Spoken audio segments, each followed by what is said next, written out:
আচ্ছা, আমি যাকে বলবো সেই খালি উত্তর দেবে, হ্যাঁ? আর যখন সবাইকে বলতে বলবো তখন সে উত্তর দেবে, ঠিক আছে?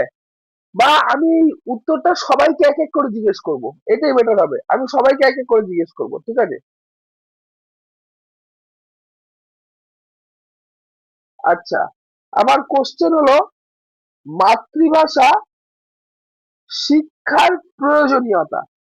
এটা সবাই সবার মতো বলবে, কিন্তু আমি প্রথম শুনতে চাবো জয়শ্রীর কাছ থেকে। মাতৃভাষা টপিকটা একবার বলুন। মাতৃভাষা শিক্ষার প্রয়োজনীয়তা, এই কোশ্চেনের অ্যান্সারটা আমি আপনাদের সবার কাছ থেকে শুনতে চাই। স্যার এটা এটা মানে কোশ্চেনটার অ্যান্সার দেবো? হ্যাঁ। মাতৃভাষা স্যার, মাতৃভাষা যেহেতু আমাদের জন্মের পর থেকে আমরা সেই ভাষার সাথে একটু একটু করে পরিচিতি আমাদের মধ্যে ঘটে থাকে, সেহেতু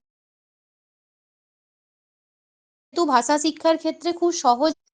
এবং মাত্রা, যেহেতু আমরা নিজেরা এবং আমাদের পারিপার্শ্বিক পরিবেশ থেকেও এই ভাষার আদান প্রদান হয়ে থাকে, তাই এই ভাষাটি আমরা আমাদের মধ্যে ক্ষমতা এবং চিন্তা শক্তির বৃদ্ধি ঘটায়।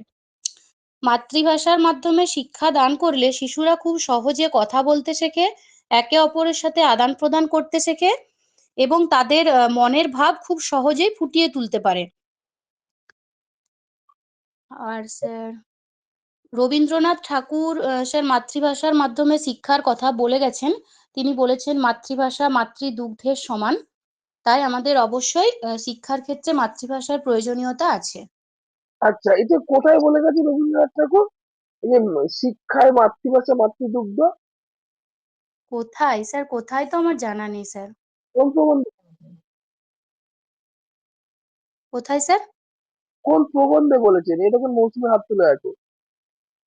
হুম স্যার, এটাই বলছি তো, আমার জানা নেই স্যার। আচ্ছা, মৌসুমী বলো শুনি তোমারটা।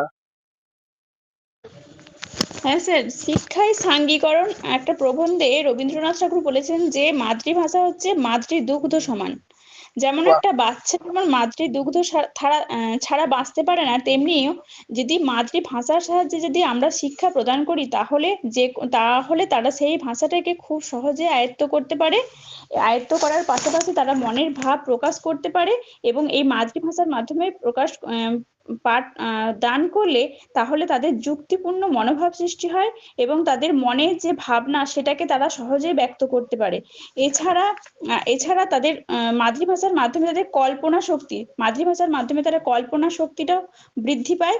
এছাড়া তাদের চিন্তা ভাবনা তারা মাতৃভাষার মাধ্যমে খুব সহজেই প্রকাশ করতে পারে। এটা যেহেতু তাদের জীবনের ভাষা, তাই জীবনের সঙ্গে সম্পর্ক রেখে তারা মাতৃভাষার মাধ্যমে যে কোনো শব্দকে খুব সহজেই লিখতে পারে। এছাড়া মাতৃভাষা মাধ্যমে শিক্ষার্থীরা আনন্দ সহকারে সচ্ছলভাবে শেখে।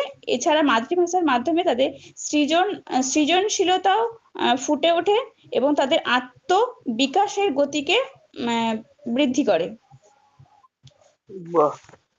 লাস্টে ধন্যবাদ বলবেন, হ্যাঁ? নইলে আমি বুঝতে পারছি না যে আপনি শেষ করে ফেলেছেন। ঠিক আছে। স্যার ধন্যবাদ। আচ্ছা, নেক্সট হচ্ছে রিম্পা। রিম্পা ম্যাডাম, মাতৃভাষা শিক্ষার প্রয়োজনীয়তা, কেন আমরা মাতৃভাষা শিখবো? আচ্ছা স্যার,